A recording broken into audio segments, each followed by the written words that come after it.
man I pick as my running mate, my number 2. Jay. If I had known him as I came to know him later, I would not have picked him. You're talking about Atiku, your VP? My vice president. I don't know what name you want to give him, but my vice president. And I mean that, not true.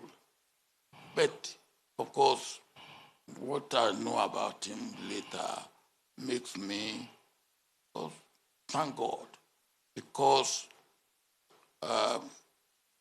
God did not allow his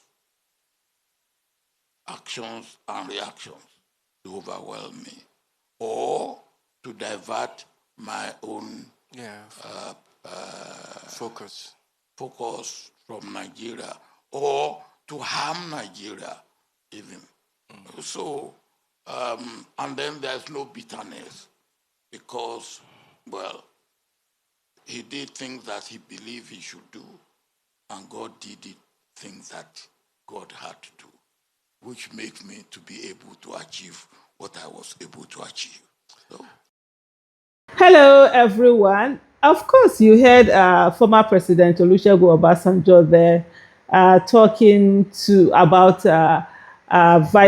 former Vice President Atiku Abubakar, where he said that's his regret. If he had any choice today, he wouldn't have chosen Atiku Abubakar as his running mate. I don't even know whether he had any choice then, because of course he came out of prison and there were a lot of things going on and everything though. But that is not the important point for me in this whole thing.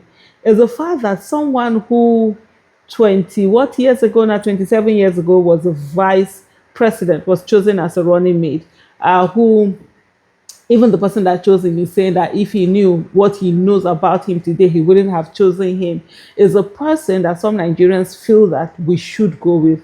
For me, I've had this argument a whole lot, a number of times, to say, look, this is someone, and for me, it's not even about, I don't even want to focus on the competence, the character, the capacity, and all of that. It's the fact that this person, at his age, is too old.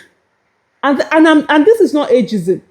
I'm not being biased because of age. Like I've made, even like, I think it was 2018 or thereabout, when Buhari was running for another term, and I put forward, I think it was 2018, and I said, look, it's just like you now. There was Olympics had just happened, and we had people who ran for us 100 meters and all of that. I wake up today and say that, oh, it's my turn or my level to, I think, no, maybe it was Tinubu's era, to then run in the Olympics and represent Nigeria. How does that make sense in any way?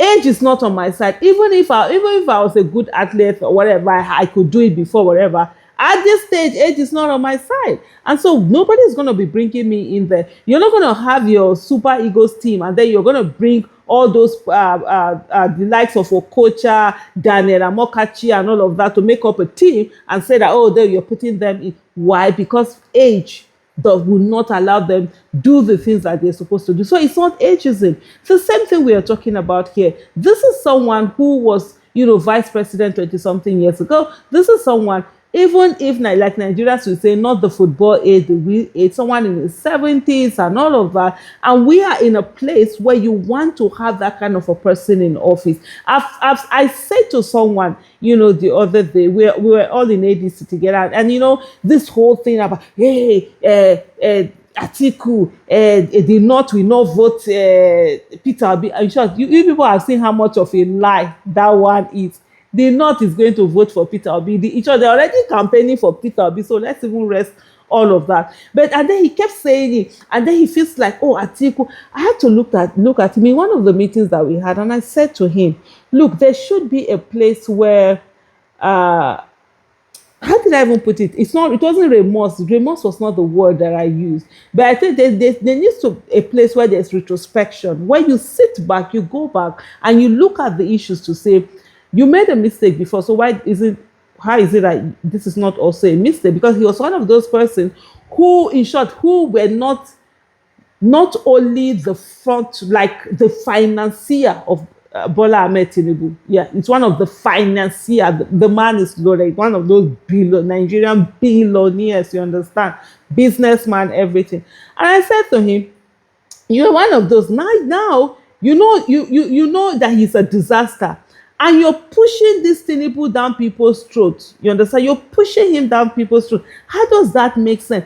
Can you take a moment? And the way he's doing it, the way some of them are doing, I say, oh, they are the ones who are right. I like, can you take a moment and say, the same way you were wrong about Tinubu, you could also be wrong about this person. Beyond that, also is that these are people from the same ilk, from the same clothing, from the same fabric. You have Buhari, you have Tinubu, you have Atiku. These three people, two have been given chance. They've been disaster, and you want Nigerians to give a third one another chance? Are you freaking kidding me? We're talking about people's lives, people who are in their 20s today. For example, Atiku does 8 years. They're going to be 28.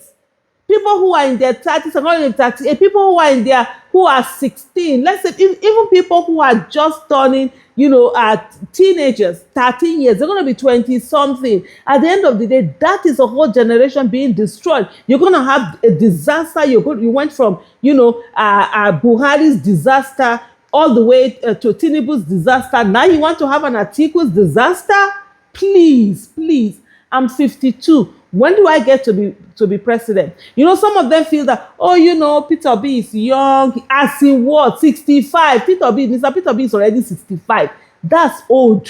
Biko, that's old.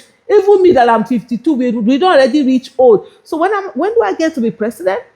When do I get to be able to get there? See, when the world needed the wisdom of the old, Africa was busy presenting young presidents. Most of these people are in power today, were in power, some of them for over 40 years. They've been in power since then. The likes of Buhari were in power, even if he was not the president at the time.